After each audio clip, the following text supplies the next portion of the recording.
pel col·lectiu de Diagonal, un col·lectiu de professors que s'està organitzant degut al context en què ens trobem de la precarització de les universitats públiques. Aquest col·lectiu de professors s'està intentant posar en contacte amb les facultats d'altres facultats de Diagonal per crear una xarxa on podem estar tots ben organitzats per combatre, solucionar o frenar totes les retallades que està patint la universitat pública. Retallades i recordem també que privatitzacions. Degut a la llarga lluita en què ens espera i que ens trobem, esperem que aquests espais de difusió i formació tinguin una continuïtat en el temps i puguem totes juntes seguir endavant i poder organitzar-nos encara amb més gent. Aquesta xerrada ens farà una introducció o un balanç sobre les raons per què cal demà fer vaga, una vaga que s'ha convocat general, que han convocat molts sindicats. I per entrar en aquest tema ens trobem a la meva dreta Ramon Fletxa, catedràtic en Sociologia, que ens donarà una visió més general sobre la importància de la democràcia en termes d'universitat de qualitat i excel·lència i què entenem per universitat d'excel·lència i de qualitat. Després parlarà la Lara Light, participant de l'Assemblea d'Econòmiques i estudiant d'Economia, que ens farà una introducció i ens donarà unes dades de com afecten aquestes retallades als alumnes. I després, en Ramon Franquesa, professor d'Estructura Econòmica i Mundial aquí a la Universitat de Barcelona, ens parlarà de com afecten les reformes en termes de qualitat i ens parlarà de l'autonomia i centralització de les universitats. També ens farà un recull de dades sobre els acomiadaments i retallades que ha patit la universitat. Quan hagin acabat els tres ponents, que serà una cosa ràpida, no volem que duri més d'una horeta, i després farem un debat perquè tots puguem dir la nostra sobre com veiem el context, quines idees tenim i una mica interaccionar entre alumnes i professors, i si hi ha treballadors de pas, doncs perfecte. Doncs donem pas al Ramon Fletxa.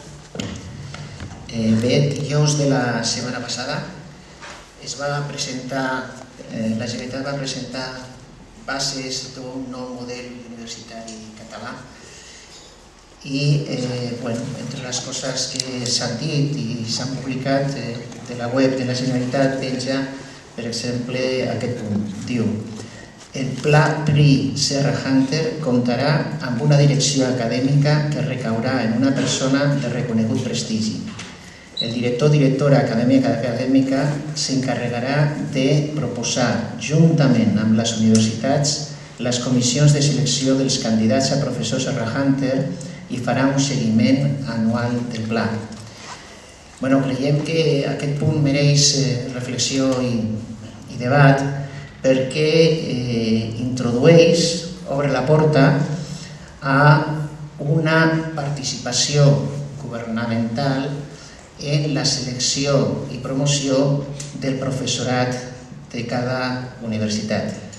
Jo us posaré aquest punt i la meva posició molt breument perquè el que crec que és interessant és la reflexió i debat conjunt sobre aquest tema. Enmarcant aquesta situació, ja fa anys que s'ha estès per Catalunya i per l'estat espanyol un discurs dominant que oposa d'una banda excel·lència i qualitat i d'una altra banda democràcia i autonomia universitària.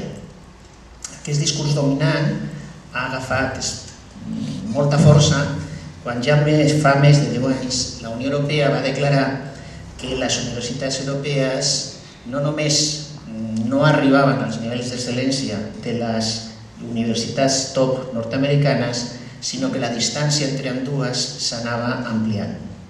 I per tal de contrarrestar aquesta hegemonia nord-americana es va plantejar unificar o coordinar les universitats europees i millorar la seva qualitat. Això es va entendre a l'estat espanyol i a Catalunya i també a algun altre país com una necessitat de disminuir l'autonomia i la democràcia universitàries com un requisit per poder aconseguir aquesta excel·lència i aquesta qualitat. Clar, aquesta operació no es podia fer sense presentar una imatge d'aquestes universitats top que s'utilitzaven com a referència com si fossin universitats que aconseguien aquesta eficiència, diguem, es deia, científica, gràcies a que estaven desproveïdes d'aquestes dues característiques, autonomia i democràcia. I també es va dir i es diu que la excessiva democràcia i autonomia que tenim les universitats públiques i al conjunt de l'estat espanyol impedeixen millorar la seva qualitat i l'excel·lència que exigeix el context internacional. Doncs bé, la meva postura al debat és que els fets, les evidències, demostren just el contrari.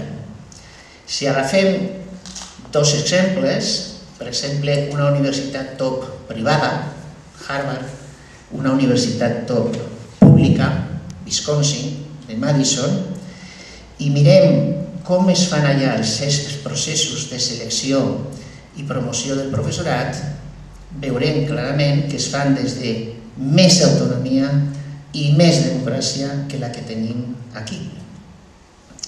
En tots els casos, la selecció del professorat es fa no només des d'una autonomia acadèmica del professorat per seleccionar i promocionar, sinó que participen democràticament estudiants i altres membres de la comunitat universitària. Per exemple, són famosos els Youth Talks o els Public Talks, dels que alguna doctora per Harvard que ha participat en ells ens ho pot explicar amb detall, on se selecciona, per exemple, una terna entre els candidats i candidates i aquests tres candidats i candidates han de fer tota una sèrie de coses. Unes és fer xerrades públiques i molts altres actes on qualsevol membre de la comunitat universitària, per suposat, incloent estudiants, poden preguntar, poden opinar qualsevol cosa sobre el seu currículum o si és més adient o no per fer aquestes classes o aquesta investigació. Sí és cert que després això es controla per part de l'administració en format de productivitat científica, de criteris, de productivitat en els diferents camps científics, si aconsegueix la universitat això o no, i també des de qualitat social, que és molt important en les universitats tops del món. Per exemple, com contempla la dimensió de gènere, com contempla les relacions de gènere dins de la universitat i en la pròpia societat. Això és un control extern que sí que és cert que existeix, però el que no fa aquest control extern és intentar intervindre en qüestions acadèmiques i científiques com és la selecció i promoció, diguem, del professorat. De fet, quan parlem amb gent de Harvard o d'aquestes universitats tops, s'estranyen molt que a l'estat espanyol, concretament a Catalunya ara, s'estigui estenent la idea que ha de participar directament el govern, a través dels seus nomenaments, en les comissions de selecció i promoció del professorat. Però el que més estranya és que això se li anomeni aquí excel·lència i qualitat universitàries. No entenen com, si volem avançar cap a l'excel·lència, si volem que Catalunya tingui universitats excel·lents, el que fem és caminar en sentit contrari al que estan fent les universitats d'excel·lència. No es tracta de fer història, però si hi ha algun tret que ha caracteritzat arreu del món les universitats durant segles, ha sigut l'autonomia acadèmica i científica dels poders establerts. Si féssim història, veuríem com des de l'edat mitjana l'evolució de les universitats ha sigut un procés constant per independitzar l'acadèmia, autonomitzar totes les qüestions científiques dels poders polítics. És cert que si mirem a universitats d'excel·lència al món, de qualitat al món, ens trobem amb moltes diferents postures entorn a algunes de les qüestions que aquí s'anomenen governança. Per exemple, l'elecció del rector. És cert que trobem universitats on el rector l'escolleix lliure i autònomament la comunitat universitària i democràticament, i universitats on hi ha diferents graus d'intervenció o bé dels governs o bé dels parlaments. Això és un debat obert que ho estem portant a Catalunya i a l'estat espanyol, en el que hi ha diferents postures, etc. I això trobem diversitat. El que no trobem aquesta diversitat és en una intervenció governamental en un tema acadèmic com és la selecció i promoció del professorat universitari. Això, com dic, és una qüestió totalment atípica en el context internacional i que no va en el sentit del que pretenia i pretén, la Unió Europea.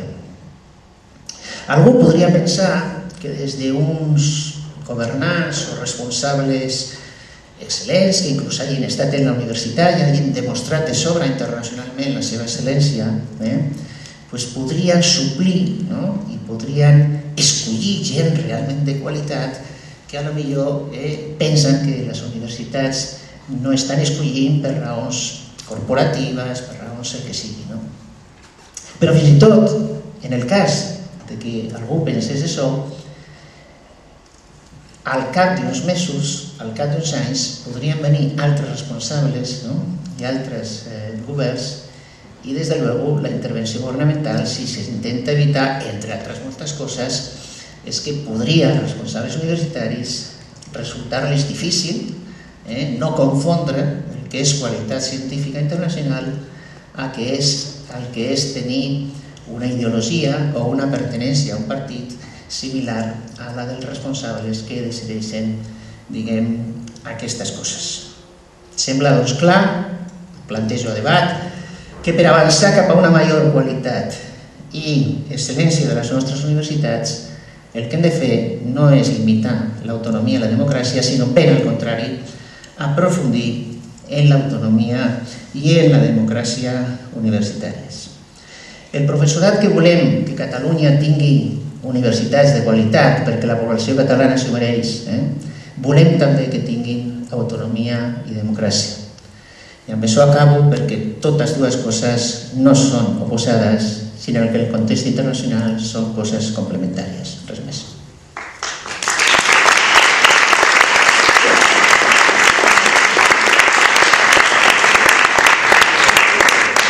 Ara ens donarà el punt de vista de com ens afecta tot això als estudiants.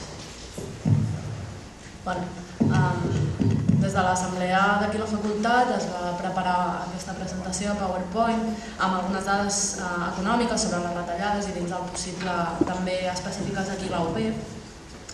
Aleshores, abans de començar, jo us volia comentar que la intenció de la meva intervenció va en 3 línies. La primera és posar de manifest que les retallades que estem vivint des de fa any i pico com a tal, se li han dit retallades, tot i que des de governs anteriors ja hem estat patint retallades d'altres tipus que ara veurem, no és només una retallada, no és només ara toca reduir el dèficit públic i hem de retallar les universitats, no. Es tracta d'un canvi de model que veurem ara més endavant i veurem quins interessos estan de per mig. La segona cosa que us volia comentar és la manca de transparència i de democràcia, com bé comentava el professor Fletxa, amb la qual s'ha desenvolupat aquesta retallada. I per últim, com bé diu el títol de la xerrada d'avui, demostrar que tenim arguments de sobre per mobilitzar-nos. Sempre acostumem a dir que cal en aquest país perquè ens aixequem i ens queixem d'una vegada, doncs estem aquí per demostrar que els arguments ens sobren per tots els costats. Aleshores, algunes dades així molt flagrants són les de la retallada, aquesta, la dels 144 milions a pressupost d'universitats. Això representa el 16% del pressupost total d'universitats aquí a Catalunya i, de fet, a la UB són 50 milions.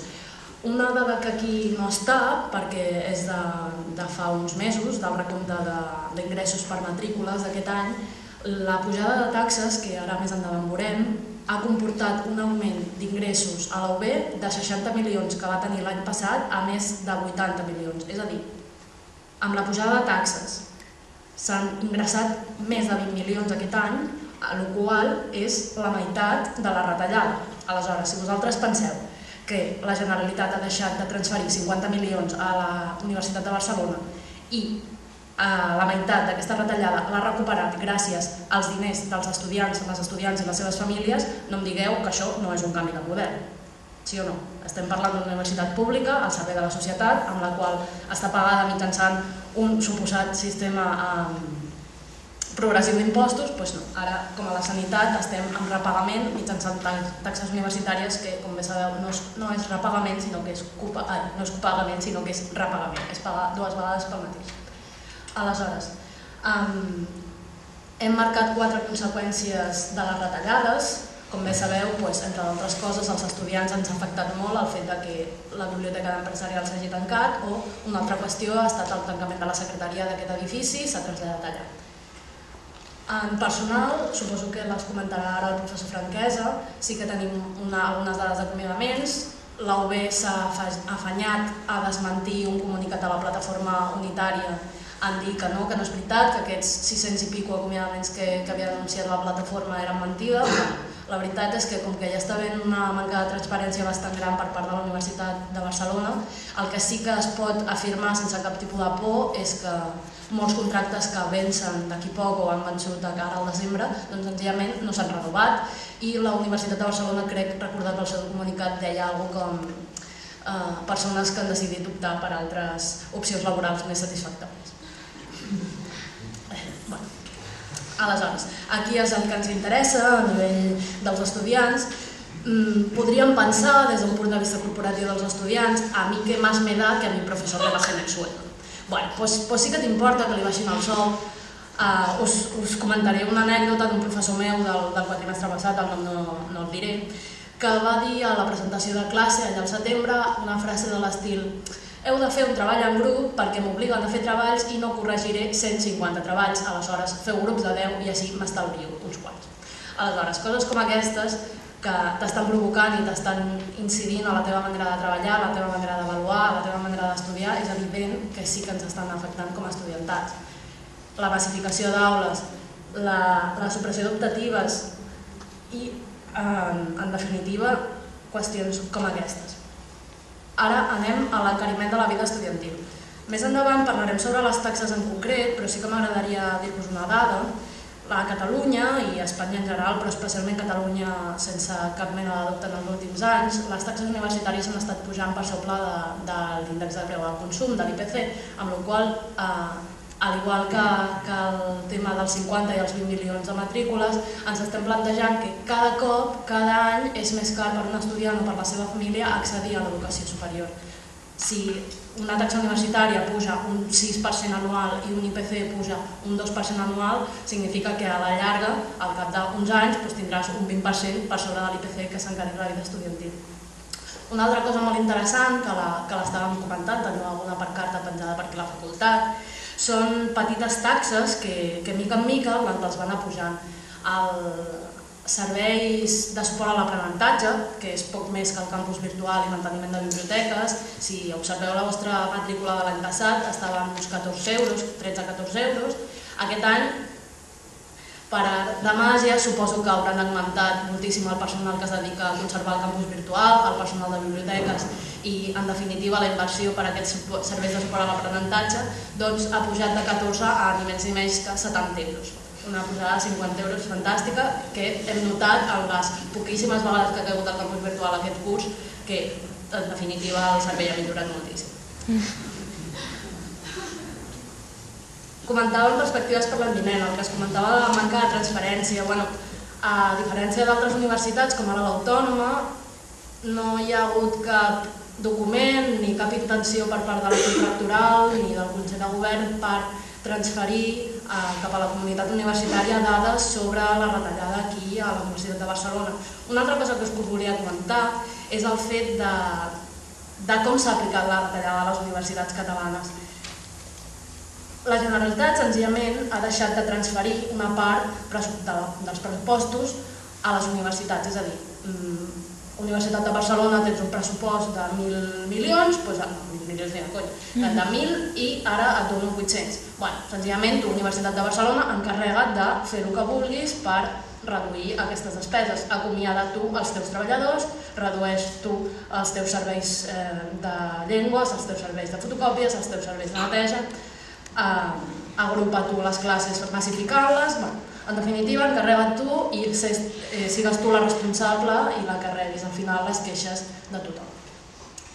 Bé, no m'hi pararé aquí, al final són qüestions ideològiques i d'opinió d'on més es pot retallar per reduir el dèficit públic. Com sabem, tenim últimament un dogma a la dreta política, però no només a la dreta política, sinó a aquells que es diuen d'esquerres també, aquest dogma de hem de reduir el dèficit públic perquè és un monstru.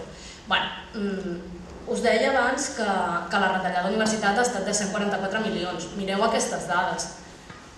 Estem parlant d'una despesa militar de 65.000 milions. Al costat d'això, els 144 euros de retallada de la universitat són una misèria. Al costat d'això, els 10.000 milions de retallada a tot Catalunya són una misèria. Ara passem al que us comentava, el canvi de model de la universitat. El professor Fletxa us comentava abans algunes comparatives amb altres tipus d'universitats. Una qüestió que potser us comenta el professor Franquesa més endavant és el tema del parc científic.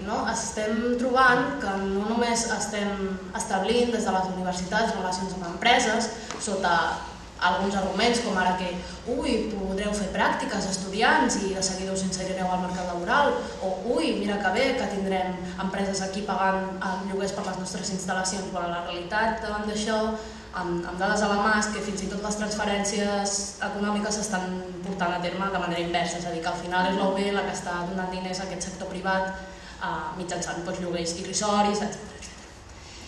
Bé, a nivell de finançament, quan parlem de finançament és precisament aquestes transferències que fa la Generalitat, que fa l'administració pública fins a les universitats. Bé, què està passant ara mateix amb el finançament? No només hi ha hagut una retallada oficial en el darrer any, sinó que a més les universitats públiques porten acumulant un dèficit. Al revés, la Generalitat porta acumulant un dèficit amb les universitats any rere any, que senzillament les universitats pressuposten X diners, la Generalitat li diu sí, te lo apruebo en el Parlamento, i després les transferències que arriben són molt més petites. I gran part dels dèficits que tenen les universitats ara mateix i que fa uns mesos a la premsa es denunciaven com si fossin la gran manca de gestió, perquè clar, les empreses públiques que malament que funcionen, no, és que gran part d'això la té culpa la mateixa Generalitat, que està mentint com una ballaca. Bé, el que us deia d'infrafinançament, el finançament per taxes. Aquí diu copagament, jo ja us deia abans, és repagament, l'encariment de taxes per sobre de l'IPC. Les llicenciatures, evidentment, tenien un preu per crèdit molt inferior al preu dels graus, i ja no direm dels màsters. Uns màsters que ara, a poc s'estan convertint en obligatoris, ja que el grau redueix els seus continguts i t'obliga moltes vegades a passar per l'aro del màster si vols accedir a un lloc de treball o vols tenir una formació completa. Les taxes indirectes, com us comentava, el campus virtual, però també, per què no dir-ho, a pujar els lloguers a les empreses externalitzades i mitjançant aquests lloguers apujats a pujar els preus que nosaltres paguem per una fotocòpia, per un cafè. I per últim, els recàrrecs per impagament. Ha estat molt flagrant la pujada d'aquest any d'impagaments de matrícules de persones que no han tingut oportunitat de pagar la matrícula en el moment que la van fer, que la van formalitzar, al juliol o al setembre, i això representa un 5% de recàrrec mensual per cada mes no pagat la matrícula. Estem parlant d'un tipus d'interès encara més gran que el que estan oferint un banc, per exemple. I per últim, l'extendent d'accessió de serveis, que tots sabem què és. Per què? Per què és un canvi de model? Al final el que estem dient és senzillament reduir el finançament públic i augmentar el privat. Augmentar el privat ara mateix a nivell de taxes, a nivell de repagament dels estudiants i de les famílies. Per què? Perquè el finançament per a empreses, com dèiem, encara està molt germinós, molt germinant, i ja veurem si al final hi ha alguna empresa que vol invertir a la UB o no. I després, el tema del finançament per objectius. Aquest és un tema molt interessant, ja que el que fa és fomentar la competència, que és un altre d'aquests dogmes que tenim en les universitats, hem d'augmentar la competència. A mi de què em serveix que la UB competeixi amb l'autònoma per un grau o un altre? No, senzillament el que està passant és que la UB rebrà un finançament en funció d'uns objectius, l'autònoma rebrà un altre finançament en funció d'uns objectius. Això, al final, senzillament és una excusa per reduir el finançament total que reben totes les universitats de Catalunya. Aquí tenim les dades que us deia a nivell de taxes. Si veieu, això està endreçat per graus d'experimentalitat, és a dir, no és el mateix estudiar filosofia que estudiar medicina, però podeu veure una evolució molt interessant del preu del crèdit al llarg del temps. Sí? Aquí tenim les taxes per llicenciatura a l'esquerra i de grau a la dreta.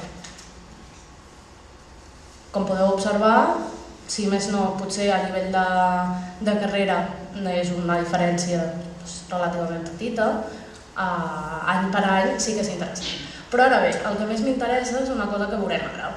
I és que això d'aquí és considerant que som molt bons estudiants, no tenim que treballar, ens traiem tota la primera i a més tenim segona convocatòria perquè si la primera vegada no hem pogut, a la segona ens la traiem. Aleshores ens hem tret a curs per any i hem pagat 3.600 euros en lloc de 3.100 que pagaven els de llicenciatura. Doncs això no és veritat, perquè a partir d'ara, no només per l'eliminació de segona convocatòria, que ja no permet examinar-te dues vegades sense tornar a pagar i sense tornar a cursar l'estudi, senzillament la matrícula de les noves... La matrícula segona i tercera vegada de la mateixa assignatura s'acaba multiplicant, en aquest cas, per 1,5 o per 3. Aquí teniu l'evolució, com us deia, tenim l'IPC, aquí baix, el preu de la llicenciatura, bastant més amunt, i per últim el preu del grau, bastant més cap amunt. Això tornarem després. Aquí, fins al 50% del cost real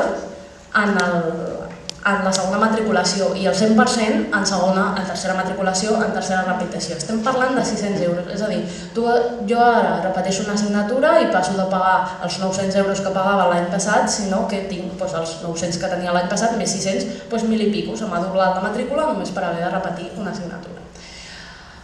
M'agradaria, abans d'acabar, comentar una altra qüestió, i és que a les nostres matrícules, a baix de tot, diu que paguem el 15% del cost real del nostre estudi. Això és una mentida com una casa. No paguem el 15% del nostre estudi, paguem el 15% del cost de la universitat.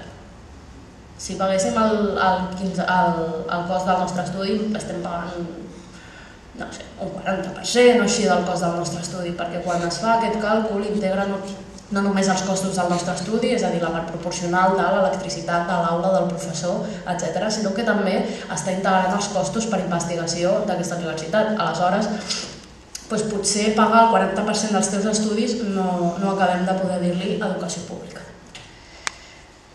I ja per acabar, el sistema de beques, no sé si m'estic excedint molt temps. Sí? Amb això ja acabaria el sistema de beques. Posem per cas que sigui veritat que paguem el 15% de la nostra educació. Això és degut a que, per qüestions vàries, no es pot finançar el 100% de la nostra educació, com seria el cas de la primària i la secundària. Aleshores diuen, de normal, per defecte, pagueu el 15% i, a banda, es fa un estudi amb el qual les persones amb un nivell de renda que siguin per sota de aquest llindar se'ls concedeix una beca o fins i tot se'ls concedeix una beca no de matrícula, sinó també de transport, d'una beca salari per mantenir-se, etc. Això cada cop s'està reduint més. El concepte de beca com a tal, com aquesta reducció, com aquesta eliminació de la barrera econòmica a aquelles persones que ni tan sols el 15% se'l poden pagar, està eliminant. Ara ja fa 2 setmanes que el senyor Rajoy deia que li interessava molt potenciar les beques préstec perquè era això que els estudiants estudiessin gratis i que això era una inversió de futur i que com a tal l'havien de pagar. També ho comentava l'exconseller d'Universitat i Empresa, Josep Huguet. Quines són les conseqüències de la beca crèdit? Estem en un moment que els costos de la universitat poden pujar, perquè un cop te pugen la beca crèdit, un cop t'eliminen la beca normal, ja tenen excusa per fer el que vulguin. I estem parlant de que una persona ja no està estudiant per formar-se, ja no està estudiant per accedir al mercat de treball, ja no està estudiant per ser un metge que servirà a la societat, ja no està estudiant per ser un mestre que servirà a la societat, sinó que està senzillament fent una inversió al futur com qui es compra una casa, com qui es compra un cotxe, com qui es compra unes accions de Repsol o es compra uns bons de l'Estat que li donaran un X% d'interès. De la governança no us parlaré i per últim sí que us volia comentar a nivell de conclusió és que me demanem, no? Aquesta intervenció ha estat molt de mira lo que està passant, mira lo que està passant. Bueno, què demanem? Demanem des de l'Assemblea d'Estudiants un finançament suficient per fer front al 100% dels costos de la universitat, de la investigació i de la docència. Demanem la desaparició de qualsevol barrera econòmica, sigui a matrícula, sigui a beca préstec, a aquella persona que vulgui escursar estudis superiors. Demanem el reconeixement i la promoció política de la universitat pública com a motor de la societat, com a motor econòmic i com a motor de pensament crític i de tothom, i no a disposició de tothom i no d'una elit. I demanem també condicions laborals dignes que permetin un desenvolupament de la feina de qualitat. I en definitiva demanem i promovem la universitat pública i per la universitat pública sortirem demà al carrer a les 12:30 a la plaça Universitat.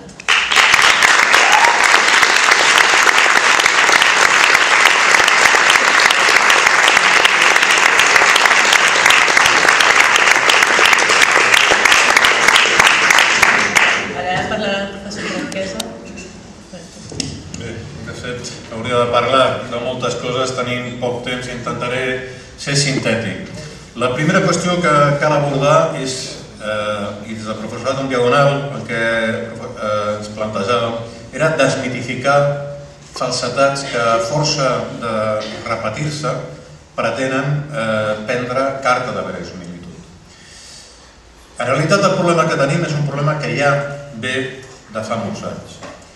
I els responsables no són ni els treballadors de les universitats, ni els seus suposats alts salaris, ni la manca d'esforç dels estudiants, sinó són decisions que ens han anat portant a una precarització creixent de la universitat i que en bona mesura es deuen no a un excés de participació, sinó de tot el contrari.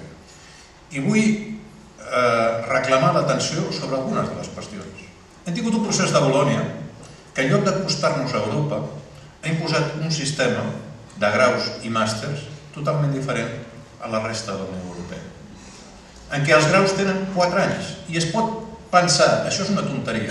No és una tonteria, perquè el fet que els nostres ATS ara tinguin que estudiar 4 anys en lloc de 3 anys és un augment del cost per les famílies, és un augment de l'estrès per la universitat, perquè se li diu ara on tenies que donar 3 anys, ara en tens que donar 4 sense augmentar plantilla i sense augmentar recursos.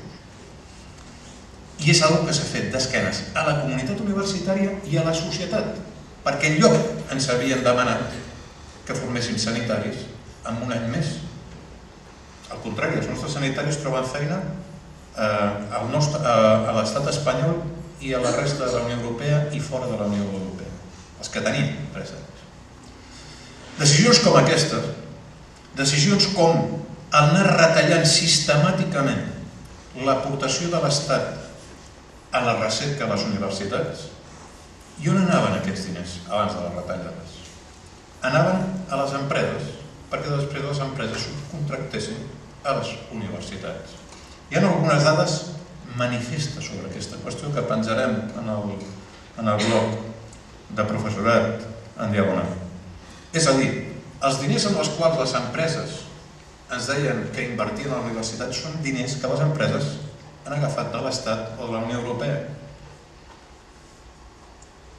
I, en part, han anat a parar a la universitat amb una diferència. Les universitats, en la mesura que tenen autonomia, que són participatives, poden reflexionar sobre el destí de la seva recerca. Quan te l'encomana una empresa en diners públics, acaba decidint la recerca en allò que li interessa, en aquella empresa en particular, no la societat en el seu conjunt. I tenim parcs científics que es dediquen a estudiar, per exemple, molt poc d'epidèmies i molt de sistemes per aprimament o medicaments que no són precisament una urgència de la societat. Hem entrat en un procés en què les universitats, en lloc de rebre finançament del sector privat, com és el cas de la nostra, s'han endeutat en l'adquisició d'edificis que després pràcticament han prestat a preu molt per sota del mercat a les empreses privades perquè fessin recerca finançada de la manera que us deia.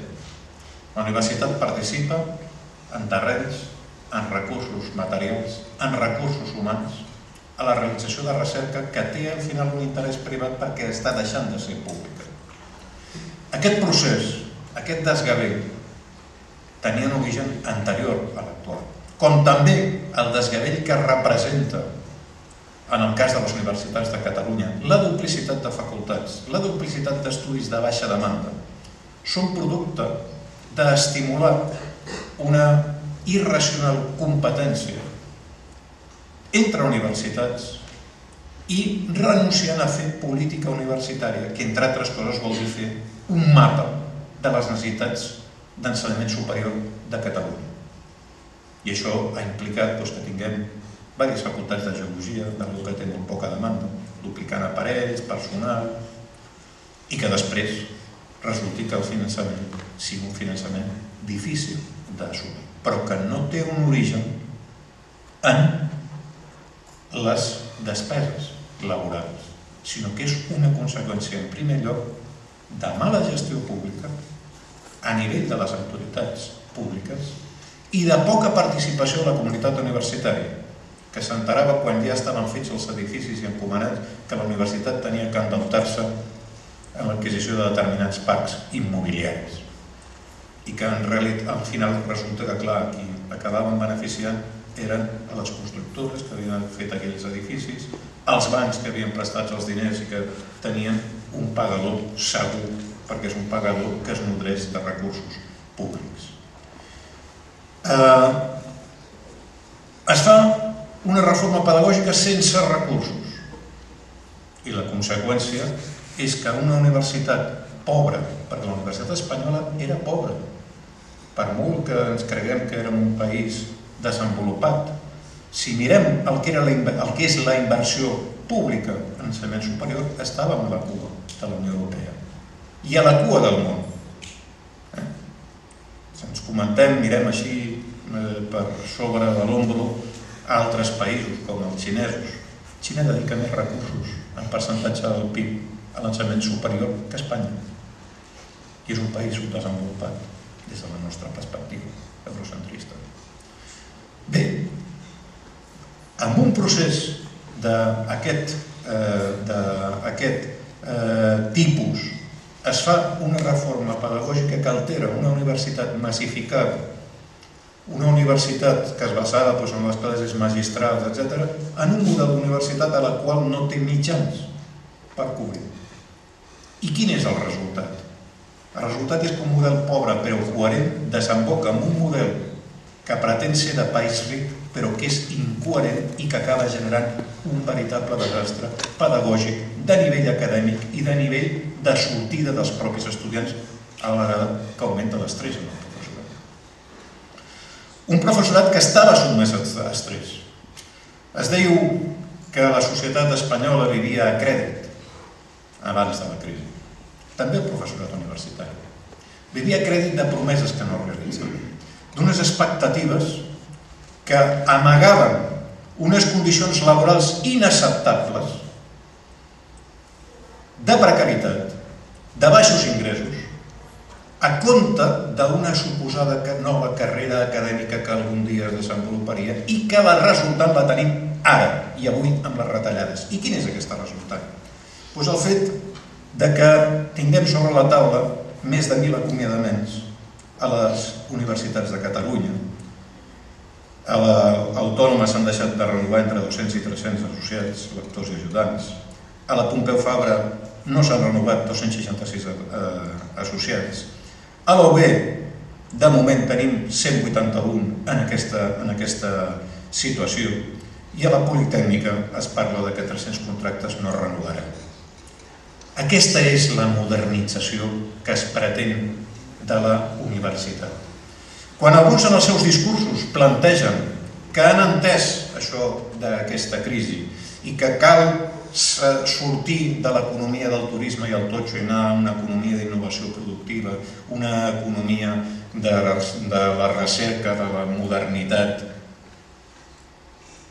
Això és el que diuen quan parlen per la televisió o en els mitjans de comunicació. Però el que fan és seguir insistint en el mateix. Perquè aquí els diners surten per finançar la banca dels seus desastres immobiliaris. Els diners surten per encomanar processos de macroconstrucció en els aeroports, en els túnels pel mig de Barcelona, de l'AVE, quan hi havia una alternativa certificada, per cert, per una universitat pública, la Politècnica, en què es podia fer aquella obra molt més barata passant pel litoral, aquella via ferroviària. Per això sí que hi ha recursos. Seguim en la mateixa dinàmica, però amb un canvi. I és que en aquesta nova acceleració de destrucció de l'ensenyament públic, el que ens estem arriscant és en perdre l'ensenyament superior. Perquè estem en un país que l'empresa privada no suplirà el que no faci el sector públic. Estem en un país de petites i mitjanes empreses que no tenen capacitat per assumir el repte de l'ensenyament superior.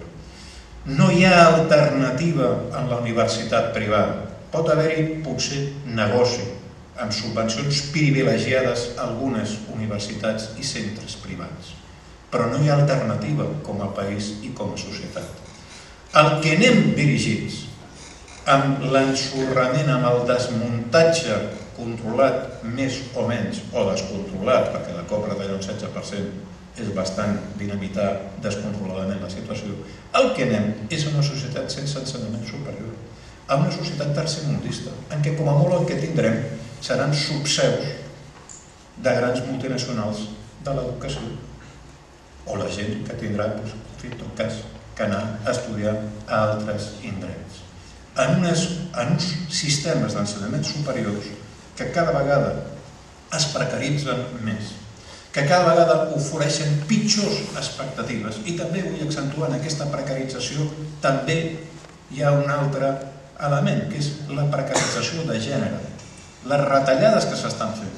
Quan s'estan retallant els dies de disposició pròpia, els drets de maternitat, afecten en particular a les dones. I també amb això regressionem, anem enrere, com els crancs. Anem a una situació que en aquests moments tenim de l'ordre ja d'un 40% del nostre personal docent en precari.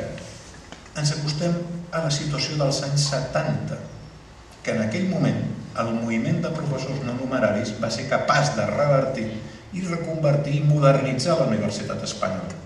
Ara, en nom d'una suposada nova modernització, estem tornant als anys 70 en termes de precarietat docent. Cal una altra universitat i cal una universitat que es responsabilitzi de la seva responsabilitat social. Demà hi ha una vaga. El professorat en diagonal dona recolzament a aquesta vaga, perquè entenc que aquestes retallades són inacceptables, però no n'hi ha prou.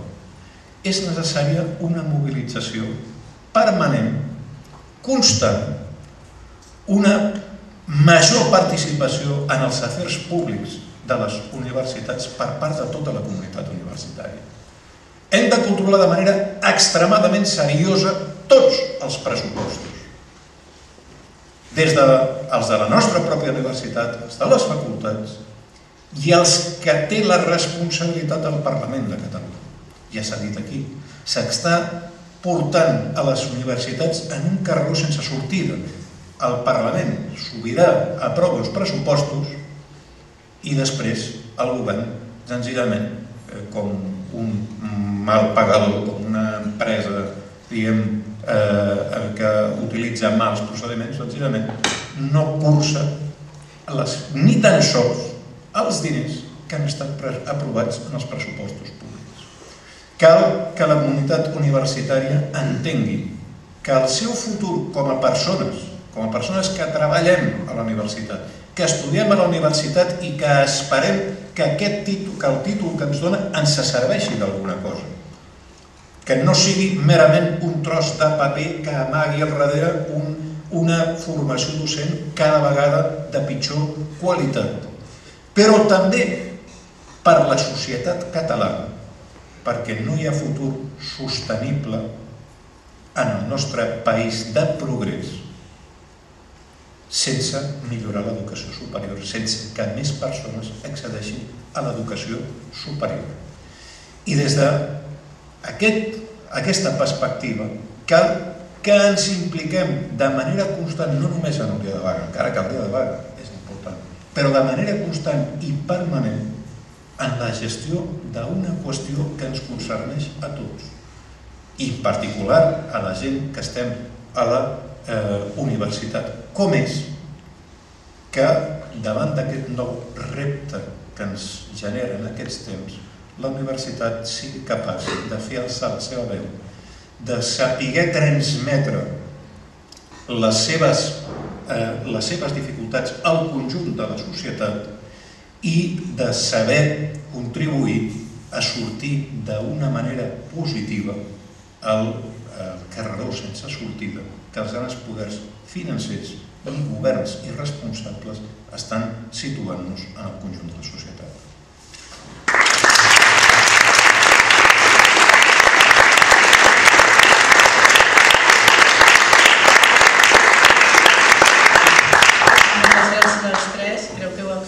Moltes raons per demanar una vaga activa políticament parlant. Jo demanaria que no marxeu encara, ens agradaria fer 15-20 minutets de debat, si algú té alguna coseta a dir sobre el que s'ha dit a la taula, o fer una mica així una pregunta a algun dels tres ponents. He sentit veritats com a punys, especialment és molt greu que es posi un comissari polític a intervenir als concursos i laminar la lluita per l'autonomia universitària contra la partitocràcia, que és una lluita que ve des de l'edat mitjana. Per tant, absolutament d'acord amb el que ens ha exposat el doctor Fletxa i també absolutament d'acord amb el que heu exposat els altres companys. Pensem que després de moltes promeses, ara el que s'està fent, a la gent que ha fet un esforç per internacionalitzar el seu currículum, per investigar, per apostar per la via de la recerca, la gent jove se la fot al carrer. Això és un país sense futur i un país miserable contra el que hem de lluitar. Perquè són les falses promeses, les promeses de mal pagador que han estat fent la partitocràcia i tots els seus col·laboracionistes.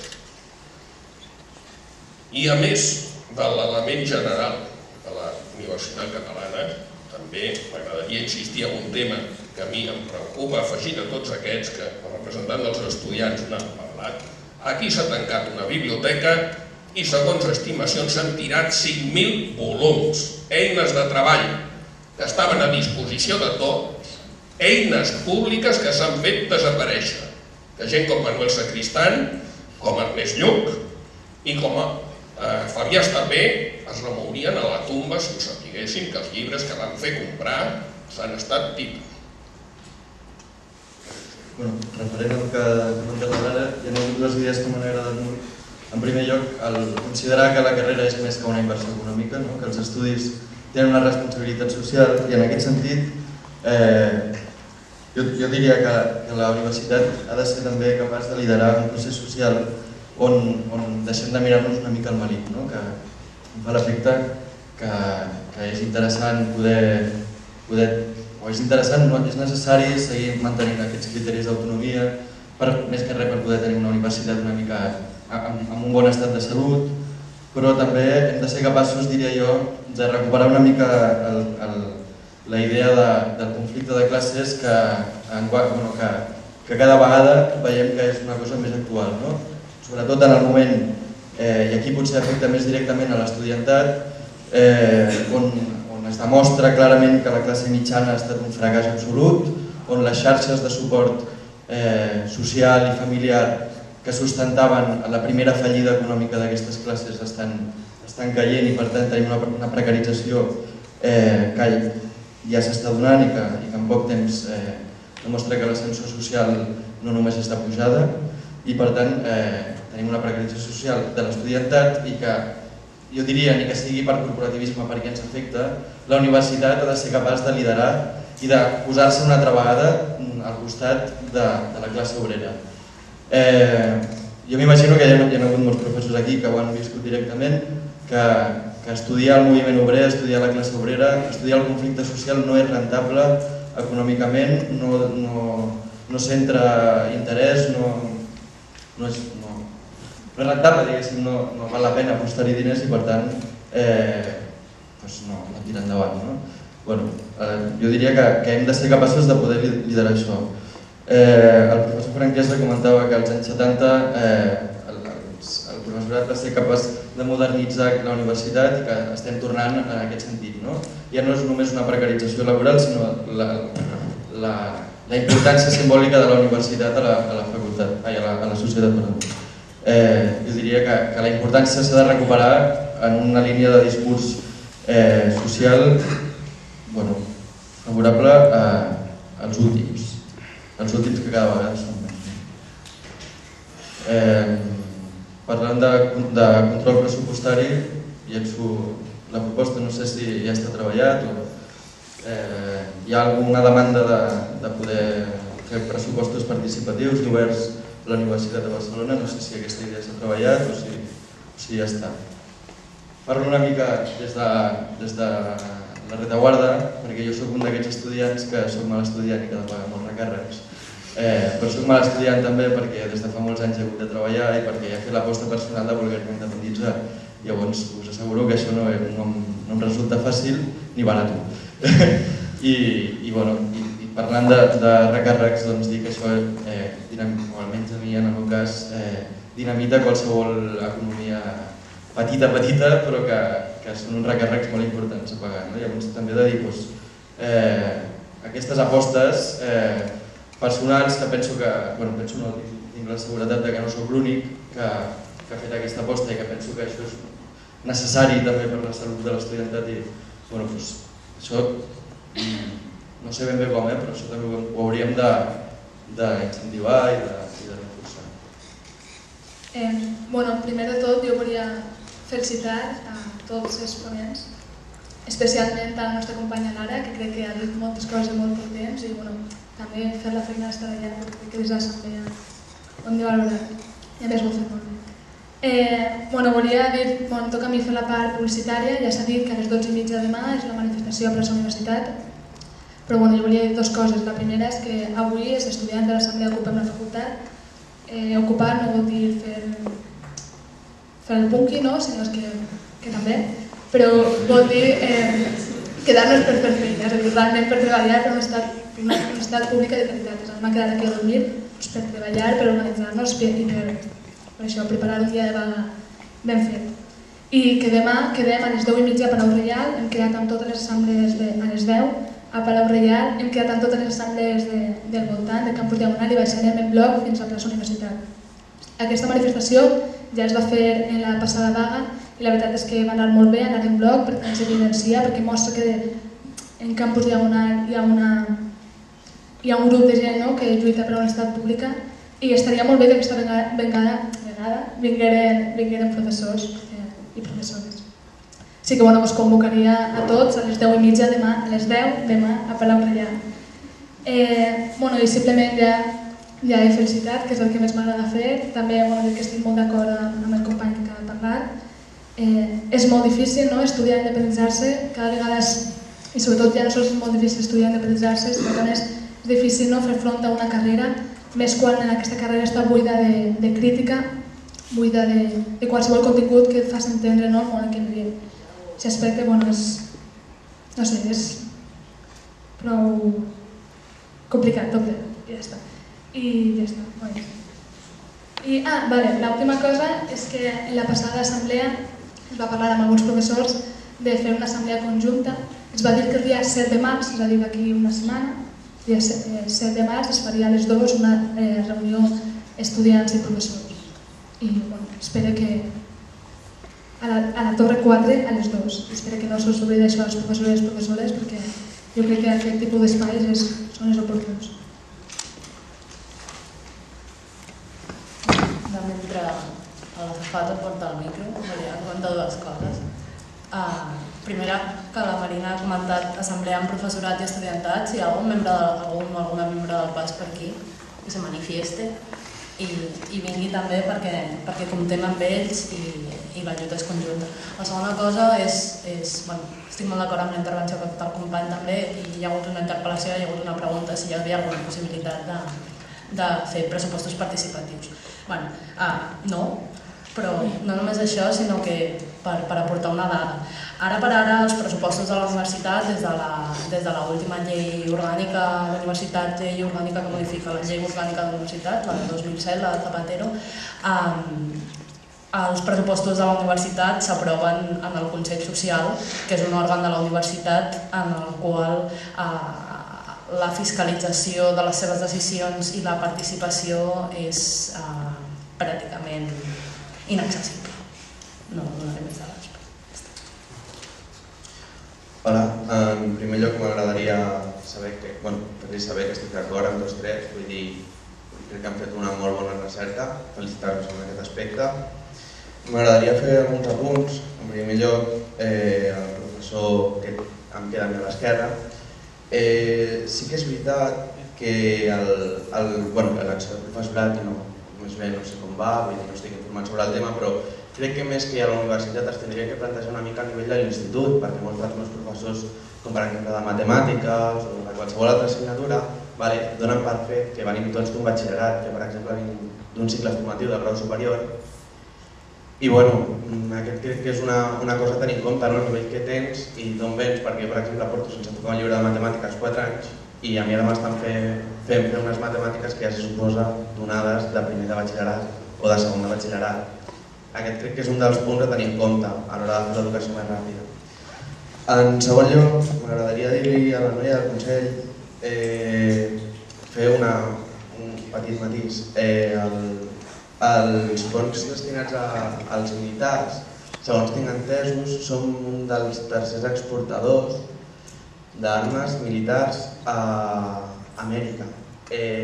No sé ben bé com funciona, però crec que és bona idea, no és bona idea retallar una universitat, però sí que crec que una bona idea per part del govern, el sentit de potenciar el sector que millor funciona o que avui més sortida té.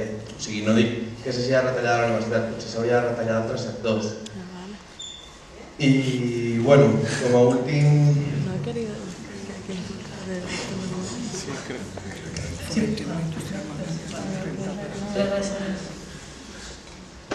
I, crec que ja està.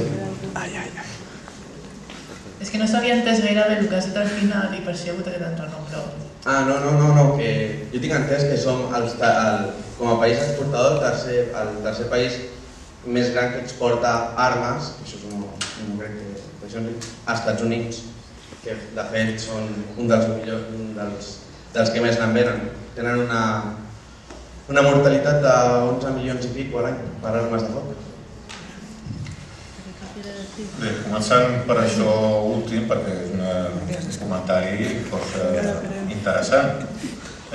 Primera qüestió, crec que seria un debat important que he sentit en el món en què avui vivim, obtenir ingressos d'ajudar a la violència, a les morts, al patiment que suposa moltes vegades la utilització d'aquestes armes. Però la segona qüestió, a part d'aquest debat, és que la rendibilitat per un país d'exportar a costa d'invertir en el sector militar és més que discutible, especialment si et fixes en les dades que t'ha donat, perquè les dades superaven en molt aquests suposats ingressos per exportació. En realitat, el que estem fent és finançar l'armamentisme en el món d'avui, que no és precisament la primera prioritat per als ciutadans de Catalunya, que tenen cues als hospitals, altes matrícules a les universitats, manca de sortida professional per molta gent. En quant al comentari que es feia dels pressupostos participatius, efectivament no està contemplat en l'organigrama institucional, perquè cada vegada el que es va és que aquests pressupostos ens els aprovin aquells que estan en el Consell Social i que es deia que representaven la societat civil i acaben representant a les grans empreses. Per cert, que contribueixen molt poc a la financiació de la universitat. Ara bé, tot i que el quadre institucional és aquest, jo crec que té sentit els pressupostos participatius. Ho de sotmetre a debat cada euro que es gasta a la universitat. Cada escala salarial, inclosa els de l'aparell dels gerents, els de l'escala gerencial, perquè aquells que es retallen no es retallen aquells. Jo us poso una anècdota que abans comentava entre els companys, de la manca de moralitat en el qual s'està arribant en els sistemes de governança. El fet que en el mes de desembre la Universitat Politècnica no té prou diners per pagar el seu professorat i el gerent decideix que no paga la nòmina de desembre, però ell es demana una bestreta, un adelantament, per 3 mesos. Amb el que genera un cacau tal que al final, quan troben allò, una enorme quantitat de personal, de treballadors, davant del despatx del rector, baixen i decideixen que pagaran la nòmina, però que no pagaran els subministradors. Creen un problema laboral a altres indrets. Doncs sí, no és acceptable ni que la universitat, ni tampoc a la sanitat ni altres indrets del nostre país hagi gent en sous blindats i secrets, dels quals no es dona rendiment públic. Per tant, jo crec que sí té validesa una proposta d'aquest tipus, de generalitzar la intervenció de la conjunt de la comunitat universitària sobre on van els diners. Tot, i que cal també deixar clar que la mare dels sous, la causa dels problemes, estan originats en altres llocs. La retirada del finançament o la recerca per passar-los a les empreses, tota una sèrie de reformes mal ubicades. Jo m'he deixat de donar una dada, però que sí que la vull donar.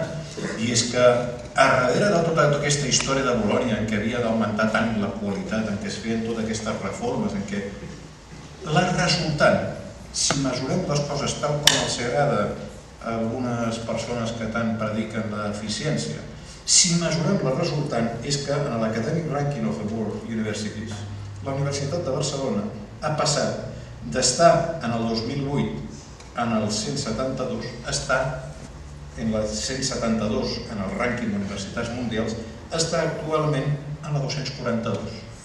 Això és el que ens ha servit totes aquestes reformes.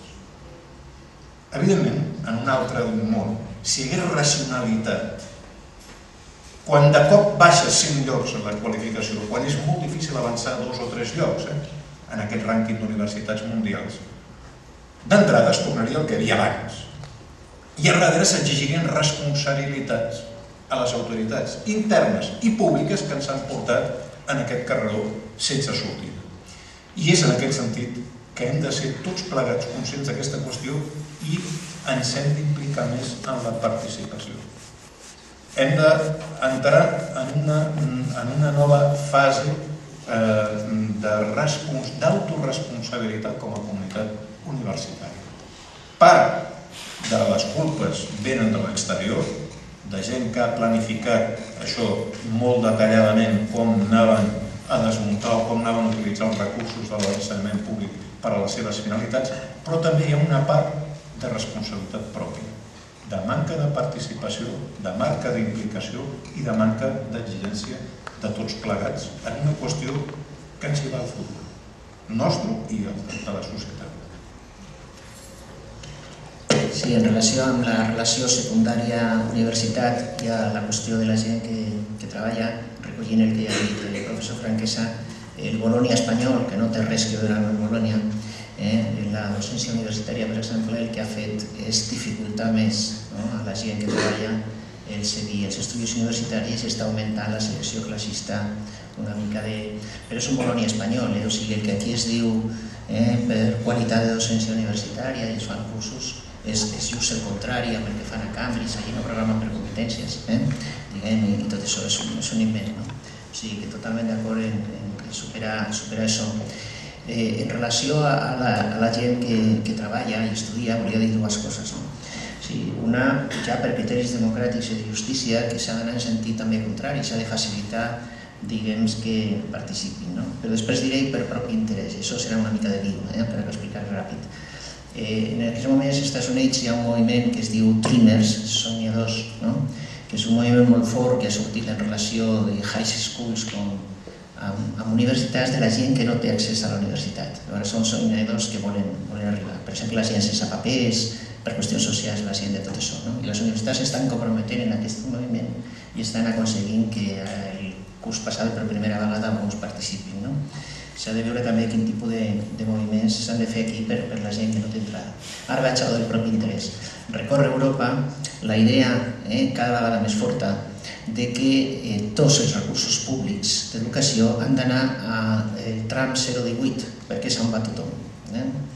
I que el benefici de l'estudi universitari recau sobre la persona que rep els estudis, per tant no ha de pagar la seva família, no ha de pagar l'Estat, sinó que s'ha de pagar ella amb uns préstecs. Aquest és el criteri dominant avui en la Unió Europea que s'està estenent.